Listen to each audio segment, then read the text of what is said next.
High in the Cumberland Mountains of eastern Tennessee, coal was once considered the lifeblood of this Appalachian community, but after decades of decline, it came to an abrupt end a few years ago. Longtime resident Sharon Petro told us that devastated the local economy. There's no jobs here unless you worked in coal, and now coal is gone. It also left behind an environmental mess. Mining companies had been digging underground and blasting off mountaintops to get at the coal for years. It was a good resource, but don't come in, get the coal, leave, and leave a mess.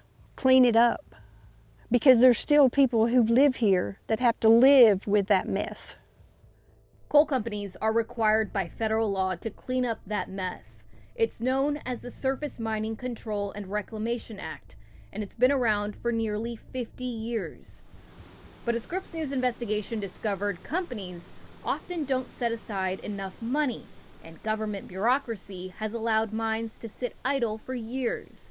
They've become known as zombie mines. We use the term zombie mine because the mine is caught somewhere between sort of the living and the dead.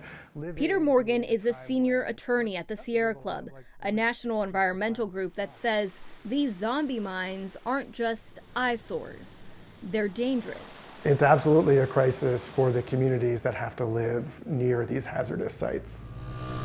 He pointed to catastrophic flooding that swept through eastern Kentucky in 2022, killing 45 people and causing an estimated $500 million in damage to homes.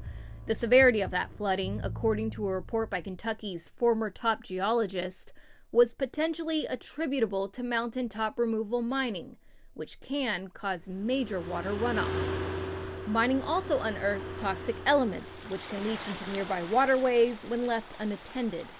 These mines are perpetual sources of water pollution because the coal seams and the areas around them often have a lot of toxic metals and other pollutants.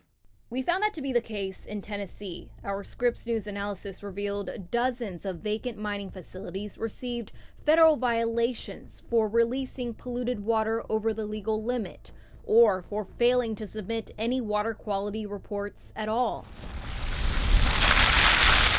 We visited one of those sites with Mike Castle. Yeah, they've already started doing some reclamation. The field office director in Tennessee at the Office of Surface Mining Reclamation and Enforcement, the federal regulator overseeing the cleanup of mines. What did this used to look like before? To me, it looks abandoned. There's no workers. It's probably been inactive for close to 4 years. It was not abandoned, it was just inactive. We noticed he avoided the word abandoned.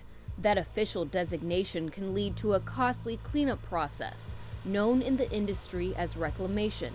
Once his agency acknowledges the company won't be doing the work, it then falls to Castle to make sure it gets done. In Tennessee, we have no abandoned mines. We got in different statuses, but we have no abandoned mines. Just because they're not producing coal does not mean they're abandoned, does not mean they're operating illegally, does not mean they're not in compliance.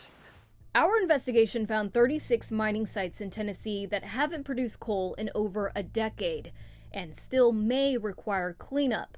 When we looked across 7 Appalachian states, we found that number could be as high as 1,300 or more. Unfortunately, I think there is more to come because it's really the regulators kicking the can down the road. There's penalties associated with violations. Mike Castle told us the reclamation process in Tennessee is working as it should, but stressed that it is a process. It just takes a little time. But that didn't sit well with Sharon Petro. It just takes time. I don't accept that. That's just lame.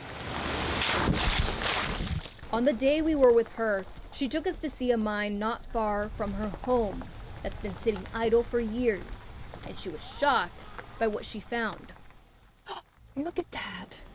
Oh my gosh, this is new. Cleanup work was finally underway. It makes me happy to see this. This is never going to be what it was before, but it will be a lot better once they get this reclamation done. Meanwhile, the wait continues for hundreds of other communities across Appalachia scarred by zombie mines. Stephanie Sandoval, Scripps News, Claiborne County, Tennessee.